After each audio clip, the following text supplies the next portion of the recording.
गांव में राहुल और सोहन नाम के दो दोस्त रहते थे। राहुल बहुत ही ईमानदार और मददगार लड़का था। वह हमेशा अपने दोस्तों की मदद करता था और सबके साथ अच्छा व्यवहार करता था। सोहन, जो राहुल का सबसे अच्छा दोस्त था, समझदार और धैर्यवान था। दोनों की दोस्ती बहुत गहरी थी और वे हमेशा एक दूसरे का साथ देते थे। एक दिन गांव में माया नाम की एक बुजुर्ग महिला आई। माया गांव के लोगों की मदद करने के लिए जानी जाती थी। उसने देखा कि गांव के लोग एक दूसरे की मदद करने में हिचकिचाते हैं। उसने सोचा, क्यों ना गांव के बच्चों को सच्ची दोस्ती का महत्व सिखाया जाए। माया ने गांव के बच्चों को इकट्ठा किया और उन्हें एक कहानी सुनाई।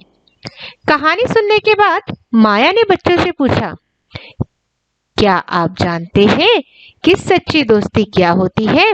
बच्चों ने कहा, नहीं नहीं, हमें नहीं पता। माया ने मुस्कुराते हुए कहा, सच्ची दोस्ती वही होती है जो कठिनाइयों में भी साथ देती है।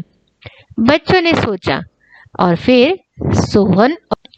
एक दिन पप्पू, गांव का एक नटखट लड़का था, जंगल में खेलने गया और रास्ता भटक गया। उन्होंने पप्पू को ढूंढा और उसे सुरक्षित गांव वापस ले आए। पप्पू ने कहा, धन्यवाद राहुल और सोहन, अगर तुम लोग नहीं होते तो मैं नहीं जानता कि मेरा क्या होता। राहुल ने मुस्कुराते हुए कहा, यह हमारा कर्तव्य था। दोस्त हमेशा एक दूसरे की मदद किया करते हैं। माया ने यह देखा और बच्चों से कहा, देखो बच्चों, यही है सच्ची दोस्ती। राहुल और सोहन ने बिना किसी स्वार्थ के पप्पू की मदद की। हमें भी उनसे यही सीखना चाहिए और हमेशा एक दूसरे की मदद करनी चाहिए। इस घटना के बाद गांव के सभी बच्चे सच्ची दोस्ती का महत्व समझ गए।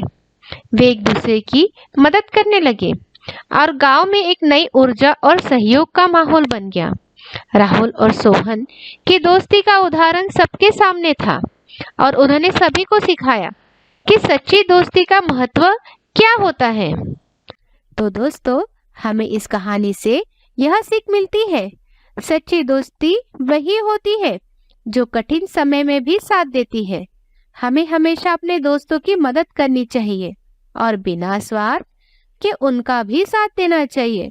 सच्चे दोस्त वही होते हैं जो हर परिस्थिति में हमारे साथ खड़े रहते हैं।